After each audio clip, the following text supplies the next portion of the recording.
मैं सत्य मिश्रा आप सभी का अपने YouTube चैनल पे स्वागत करता हूं। दोस्तों यहाँ पे कुछ महत्वपूर्ण जानकारी है जो कि आप सभी के लिए जानना बेहद जरूरी है। अगर आप TI 3.0 के री एग्जाम या परीक्षा में शामिल होने जा रहे हैं तो आपके लिए यहाँ पे कुछ महत्वपूर्ण जानकारी है जो आपके लिए उपयोगी सिद्ध हो सकती है। तो सबसे पहले दोस्तों यहाँ पे हम बात करेंगे कि जो आपकी OMR सीट आपको परीक्षा में देखने के लिए मिलेगी वो किस तरीके की होगी। बिल्कुल दोस्तों, आप अपने स्क्रीन पे यहाँ पे देख पा रहे होंगे कि जो OMR सीट है वो किस तरीके की यहाँ पे आपको देखने के लिए मिलने वाली है। ठीक है, तो बिल्कुल यहाँ पे आपके PRT की OMR सीट यहाँ पे आपके सामने दिखाई दे रही है और इसी तरीके से आपके 6 to 8 की OMR सीट है। बिल्कुल, और यहाँ पे आपको बता दें कि 9 to 10 की जो OMR सीट है यहाँ पे आपके सामने है। ठीक है, और वहीं बात करें हम 11 to 12 की, तो यहाँ पे दोस्तों सभी OMR सीट आपके सामने स्क्रीन पे है। अब आपको मैं बता देता हूँ कि किस तरीके से आप भरेंगे, अब भरते समय क्या गलती आपको नहीं करनी है। बिल्कुल भैया, यहाँ पे आपको ध्यान देने की जरूरत है। तो चलिए यहाँ पे सबसे पहले मैं आपको बता दूँ कि OMR सीट का जो नंबर है दोस्तों यहाँ पे ऊपर दिया गया है। इसमें आपको करना क्या है, अपना जो नाम लिखना है वो कैपिटल लेटर में लिखना है, स्मॉल लेटर मत यूज करिएगा, नहीं तो फिर आपको मिटाने का मौका नहीं मिलेगा। फिर इरेज करेंगे तो फिर गलती हो जाएगी, फिर आपका OMR सीट जो है वो रिजेक्ट हो जाएगा। वहीं जो आपके सब्जेक्ट है उसका नाम भी आपको यहाँ पे लिखना है। बिल्कुल, ये 2023 का OMR सीट है। सिर्फ इसी तरीके से आपका OMR सीट जो है परीक्षा में आपको देखने के लिए मिलने वाला है।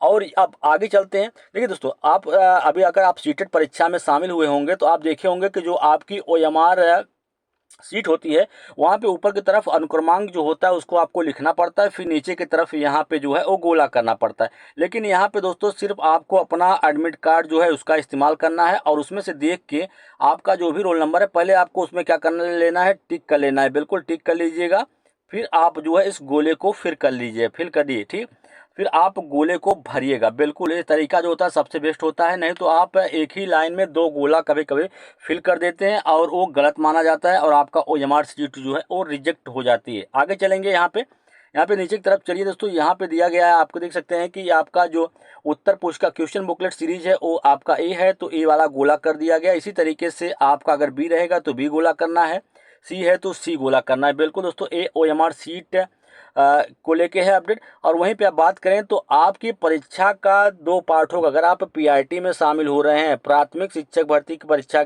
में शामिल हो रहे हैं, तो आपको यहाँ पे दो पार्ट देखने के लिए मिलेंगे। भाग 1 में आपका भाषा रहेगा और भाग 2 में आपका सामान्य अध्ययन। तो भाषा में 30 प्रश्न आपको देखने के लिए मिलते हैं और इस 30 में से आपको दोस्तों 9 नंबर लाना जो होता है बिल्कुल अनिवार्य होता है। अगर आप 9 नंबर से कम लाते हैं तो फिर आप जो है फेल माने जाएंगे। ठीक है, अब आगे दोस्तों यहाँ पे आपको आगे क्या भरना है, बिल्कुल हम नीचे की तरफ चलेंगे तो OMR सीट जो यहाँ पे आपको दे रखा है।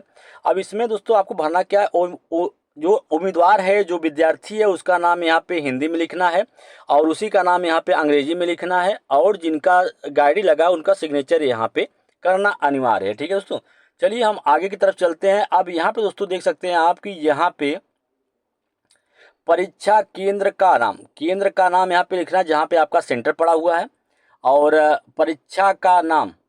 ठीक है, बिल्कुल यहाँ पे जो परीक्षा है उसका नाम यहाँ पे लिखना है। अब आपको यहाँ पे कुछ इंस्ट्रक्शन दिया गया उसको भी आप पढ़ लीजिए और जान लीजिए कि आपको क्या चीज़ें जो है वो करनी है, किस तरीके से आपको गोला फिल करना है, किस तरीके से नहीं। बिल्कुल, और इस सीट को भरने के लिए देखिए आपको पता है कि इस सीट को भरने के लिए केवल आपको काली या नीली स्याही के बॉल पॉइंट पेन का ही प्रयोग करना है। एक बार अंकित किए गए उत्तर को बदलने के लिए मार्कर या वाइटर फ्लूइड या फ्लेयर इरेजर का प्रयोग बिल्कुल न करें। तो किसी भी प्रकार के चीज़ का यूज आपको नहीं करना है। अगर आपने एक बार गोला कर दिया है तो फिर आपका वही सही माना जाएगा। अगर आपको उसको डिलीट करने के लिए मार्कर या वाइट फ्लूइड या ब्लेड या इरेजर का प्रयोग करते हैं तो बिल्कुल गलत है, आपकी OMR सीट रिजेक्ट हो सकती है। और गोले को भरने के लिए किसी प्रकार का काट कूट या परिवर्तन मान्य नहीं होगा। अगर आपने गोला यहाँ पे एक बार भर दिया है, ठीक है दोस्तों, आपने गोला जिसे फिल कर दिया। बिल्कुल, अब यहाँ पे बात करें तो गोला आपने एक बार यहाँ पे भर दिया। अब आप चाहते हैं कि आपको दूसरा प्रश्न, अब ऑप्शन नंबर 1 है तो ऑप्शन नंबर 2 है। अब आपको समझ में आया कि 2 सही है तो आप सोचेंगे इसको हम गलत काट दिए, हम इसको फिल कर लेते हैं। तो दोस्तों बिल्कुल ये आपका कोई भी सही नहीं होगा, बिल्कुल आपका गलत तरीका है, गलत माना जाएगा। ठीक है, फिर आपका एक प्रश्न तो गायब हो गया, एक प्रश्न खत्म हो गया। इस परीक्षा में किसी प्रकार का नेगेटिव मार्किंग नहीं है, तो फिर आपको जितना हो सके ज़्यादा से ज़्यादा प्रश्नों को सॉल्व करने की कोशिश करिएगा। अब यहाँ पे चलिए गोला भरने का जो बेहतरीन तरीका है, किस तरीके से आपको गोला फिल करना है।